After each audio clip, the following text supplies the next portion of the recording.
Hey, what's up, everybody? This is going to be another edition of the top 10 matches of the decade. So, the next promotion I'm doing, believe it or not, is Dragon Gate USA. And, it's been a while since there's been any DGUSA discussion on here. And Dragon Gate USA is kind of tricky. When you see some of the best Dragon Gate USA matches list, I'm sure they'll come out eventually. They're probably all going to be dominated with stuff that happened in 2009 from the first three pay-per-views. But, that was last decade, and we're just going to focus on this decade. So this list might be kind of refreshing. You'll probably hear about a bunch of matches that you've never heard of before. And, the reason I'm doing Dragon Gate USA is I just have a lot. I pretty much have most of the shows. I was surprised at how much I actually had. So I just went through some of the matches that I thought were in contention. So I compiled up a list of the top 10 Dragon Gate USA matches of the decade. Maybe I'll do one for Evolve, but Evolve will be really tough because I haven't seen most of their shows. There's hundreds and there's over 100 Evolve shows, and I just haven't seen 85% of them. But who knows? We'll see what happens. But yeah, look forward to more top 10 matches of the decade. You'll see WWE, ROH, PWG, the obvious ones, and I don't know, maybe even some other stuff before the end of the year. But let's get right down to the list. At number 10, I'm going to go with Shingo versus Akira Tozawa from WrestleMania weekend, Mercury Rising 2013. This is a very attractive matchup. The match is definitely not as good as most of the other stuff on this list. I thought this match could have been better promoted. The one thing that I remember about the match when I heard about it, a lot of people were in a rush. That meaning the crowd wasn't as good as it could have been. There were people leaving. There were people anxious to leave. And you could definitely feel it in the crowd. I definitely think if this had better placement on the weekend and didn't feel as rushed, would have came off a lot better. But the Shingo Tozawa matchup is incredible. I love seeing these two guys go at it. This whole weekend for Shingo was incredible. It really proved that he could be a huge draw. And, he really doesn't fit the typical Dragon Gate style. He's more of a heavyweight. He has more of a strong style. But, yeah, Shingo Tozawa, I got that at number 10 from Mercury Rising 2013. Number 9, I'm going to go with Pac, Ricochet, and Misaki Mochizuki teaming up to take on Loki, BB Hulk, and Akira Tozawa, Mercury Rising 2012, another WrestleMania weekend show. This was during Loki's short but kind of unspectacular tenure in Evolve and Dragon Gate USA, and this is probably one of the best Loki, one of the last great Loki matches I've seen. Some of Loki's singles matches, they weren't up to par with some of his, ROH work back in the heyday, but he worked really well here. And it was kind of a refreshing thing to see Loki participate in a 6-man Dragon Gate match. And he fared quite well. He blended in quite nicely. He was very cooperative. This just had great talent. It had a different feeling than a lot of the other Dragon Gate 6-man tags. So that's why I put it in there. The crowd was incredible. The athleticism was off the chart. So definitely check it out. I don't think not enough people talk about this match, and it's one of the better Dragon Gate 6-mans that I've seen, and I put that at number 9. Number 8, I'm going to go with BB Hulk versus Akira Tozawa from United Finale from 2011, early in 2011.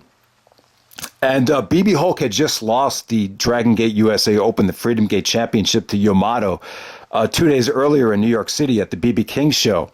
And 2 days later, he would face Akira Tozawa in a non-title match, And I always feel like wrestlers, whenever they lose the championship, they usually do their best work. It's kind of like a big stress relief not to have the championship anymore, and they appear much more crisp.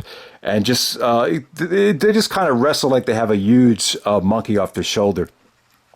And I thought BB Hulk and Tozawa, this went early on the show, and they just rocked the house. Incredible chemistry, incredible sequences. This was in front of the Union City, New Jersey crowd. Chikara ran shows in that venue. It's it's kind of got a very old school look to it, that venue. But yeah, BB Hulk and Tozawa, they almost stole the show from that Tag Team Championship weekend, from United weekend right there. So I put that at number 8. Number 7, I'm going to go with Yamato, the Open the Freedom Gate champion, taking on Austin Aries from Mercury Rising 2011. This was incredible storyline stuff. Austin Aries had said that he was lacking a purpose. And if he did not win the championship, then he would retire from professional wrestling. That did not happen. Aries turned heel later on in the show and found his purpose by siding with the Blood Warriors and CIMA at the end of the show. But yeah, Yamato and Aries, it was just finally, one thing I remember about this match, it was just really good to see Austin Aries wrestle a match with purpose, because I think that storyline was kind of real. Like, Aries was kind of floating around the indies, to ROH, to DGUSA. Eventually, later on that summer, he went to TNA. But I think the thing you notice about Aries, he was missing that spark during the end of his ROH tenure, and it kind of carried over, and he kind of knew he finally had to deliver something that had purpose. And him and Yamato had one of the best Dragon Gate USA matches of the year.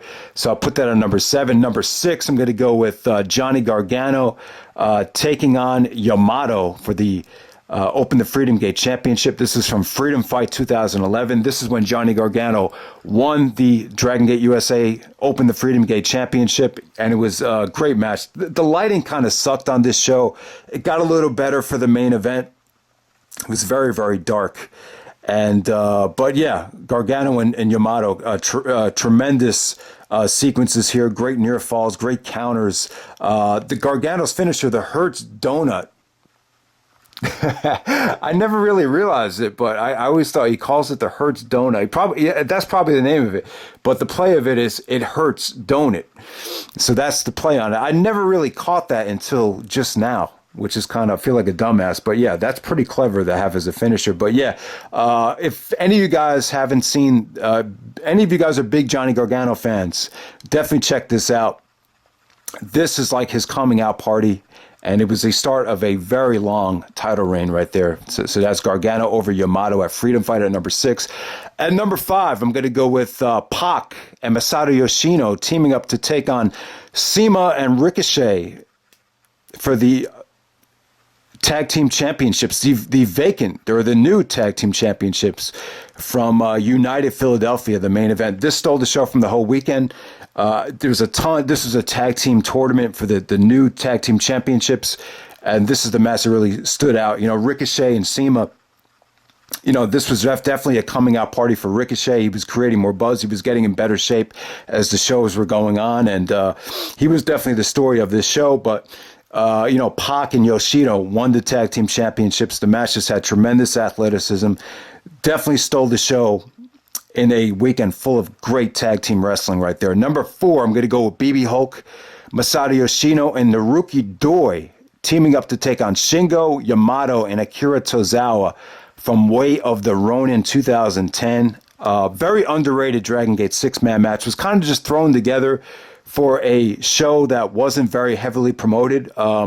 People are going to remember that weekend for Bryan Danielson finishing up his commitments for Dragon Gate USA before he officially went back to the WWE for good. He was actually still in the WWE at the time, but he had committed those dates when he had gotten fired. So that's what people remember that weekend for, but this was just a very underrated, kind of went under the radar, but spectacular. The lighting was great for this show. The lighting was great for that match. You had incredible talent here. I don't know if we've seen a Dragon Gate 6-man with this much talent, with Tozawa in there. Obviously, Yoshino's still there. BB Hulk, Shingo, Yamato, a very, very, very star-studded lineup right there that really went under the radar, but definitely check it out. It's definitely one of the better Dragon Gate 6-mans, and it wasn't during WrestleMania weekend, so that's probably the biggest reason why it's going to get overshadowed. All right, let's go to number 3. This is my Dragon Gate USA match of the year for 2011. We have Pac taking on Akira Tozawa for the Brave Gate Championship from WrestleMania weekend, Mercury Rising 2011. Yeah, the Pac and Tozawa matches were awesome. They even had a rematch that opened the Golden Gate, which could have easily been on this list. That's when Tozawa got the win. Here's when Pac got the win. But Pac and Tozawa, come on, man, WrestleMania weekend, and they steal the show. It's saying a lot. Both guys had tremendous chemistry. I thought this was one of the better matchups that DGUSA ever produced. So I put that at number 3. At number 2, we have Johnny Gargano, the Open the Freedom Gate champion, taking on Shingo, the special attraction for the weekend. Shingo just, he probably is the Dragon Gate USA top performer. He didn't have a lot of matches. He wasn't a regular. But when you look at some of the best matches in the history of the company, you could argue that Shingo had the three best matches against Davey, against Bryan, and then against Gargano. The match of Gargano stole the show from WrestleMania weekend in 2013. Definitely better than any match from WrestleMania 29.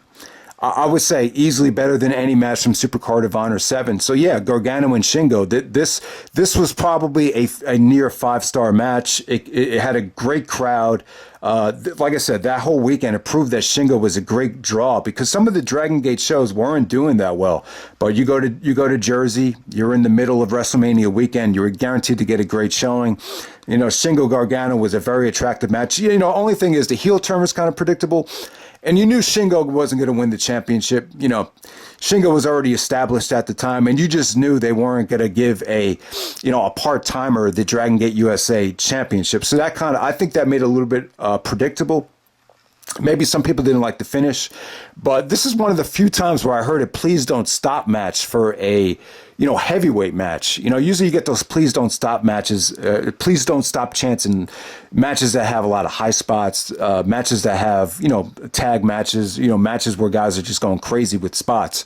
But, the first time I ever really heard it in a slugfest like this was, and this just had incredible near falls, Gargano kicking out of the Welcome to Japan.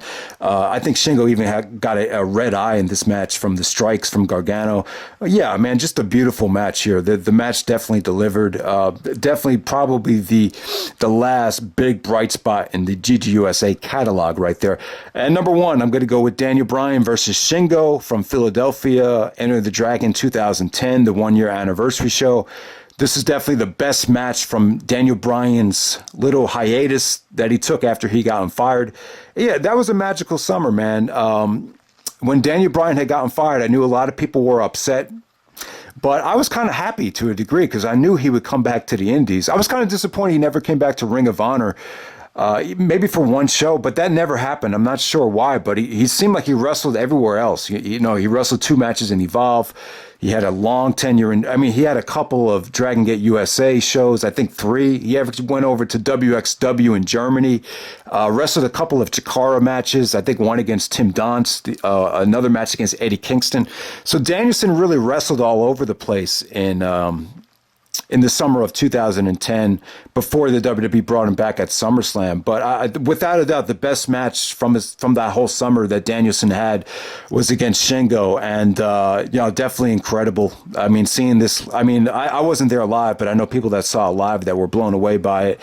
And, the match still holds up for me. It was definitely an incredible match. I love the fact that Bryan won because at the time you just didn't know what his status was. I think Gabe and Dragon Gate, they wanted to keep the door open to, build off of Bryan. Bryan and Evolve was supposed to be a big deal, back in the day before everything fell through. But, Daniel Bryan versus Shingo from Enter the Dragon 2010, definitely my number one Dragon Gate USA match of the decade. That's the list. Hope you guys enjoyed it, and stay tuned for more top 10 matches of the decade moving forward. But this was Dragon Gate USA for the month of August. Hope you guys enjoyed it, and take care. All right.